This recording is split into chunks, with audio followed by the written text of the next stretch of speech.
नमस्कार, आप देख रहे हैं सिटी पोस्ट लाइव। मैं हूं ऋषिराज। आज भारतीय जनता पार्टी ने पंडित श्याम प्रसाद मुखर्जी की पुण्यतिथि पर उन्हें भावभीनी श्रद्धांजलि अर्पित की है। पटना स्थित भाजपा के अटल सभागार में आयोजित इस कार्यक्रम में प्रदेश अध्यक्ष दिलीप जायसवाल समेत कई वरिष्ठ नेताओं और पदाधिकारियों और कार्यकर्ताओं ने मुखर्जी के चित्र पर पुष्प अर्पित कर उन्हें नमन किया।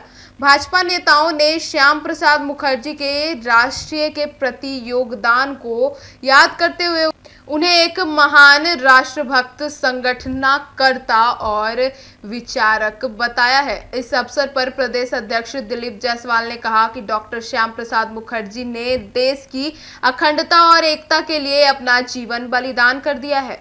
आज जम्मू कश्मीर भारत का अभिन्न अंग है, जो उससे उनकी कुर्बानी सबसे बड़ी वजह है।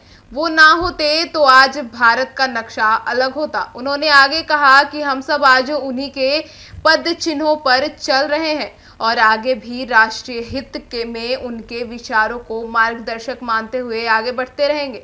कार्यक्रम के बाद जब मीडिया से दिलीप जायसवाल ने लालू प्रसाद यादव के एक बार फिर राष्ट्रीय अध्यक्ष बनने को लेकर सवाल पूछा, तो उन्होंने हल्के फिक्रे के साथ कहा कि ना तो उनके परिवार के अलावा कोई राष्ट्रीय अध्यक्ष बन सकता है और ना मुख्यमंत्री की कुर्सी उनके घर से बाहर जा सकती है।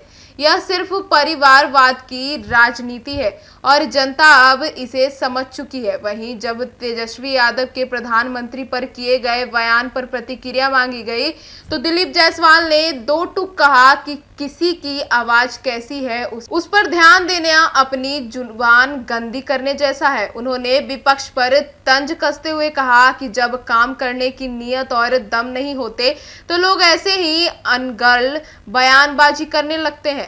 श्याम प्रसाद मुखर्जी की पुण्यतिथि पर भाजपा ने न सिर्फ उन्हें याद किया बल्कि उनकी विचारधारा को दोहराया और विपक्ष पर करारा राजनीतिक संदेश भी दे दिया।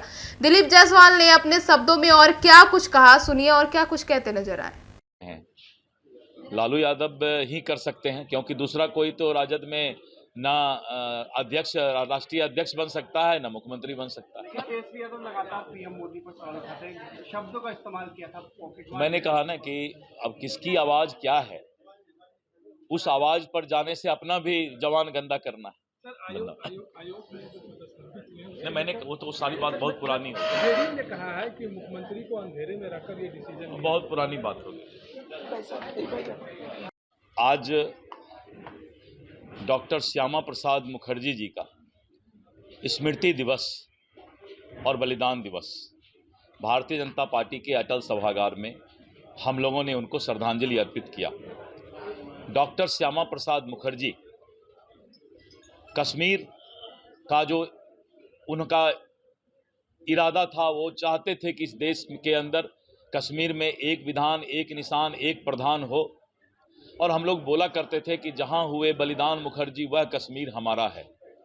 आज धारा 370 हटा, इससे बड़ा श्रद्धांजलि डॉक्टर श्यामा प्रसाद मुखर्जी जी को कुछ भी नहीं हो सकता है। मात्र 33 वर्ष के उम्र में डॉक्टर श्यामा प्रसाद मुखर्जी कुलपति, वाइस चांसलर बने थे। आप सोच सकते हैं कि 33 वर्ष के उम्र में उस जमाने में जो वाइस चांसलर बना हो, कितने बड़े शिक्षाविद, कितने बड़े विचारक होंगे। और आज उनके पद चिन्हों पर, अगर आज हम पश्चिम बंगाल और उत्तर बंगाल को देख रहे हैं, जिसको चिकन नेक बोलते हैं, उसमें हमारा किशनगंज भी था, ये सभी पाकिस्तान में जा रहा था। लेकिन उन लोगों की सोच, और आज हम भारतीय कहलाने के लायक रह गए। इसीलिए मैं नरेंद्र मोदी जी को, अमित शाह जी को धन्यवाद देता हूं कि आपने डॉक्टर श्यामा प्रसाद मुखर्जी के उस सपना को साकार किया और आपने आर्टिकल 370 हटा करके इस देश के संप्रभुता को मजबूत करने का काम किया। धन्यवाद।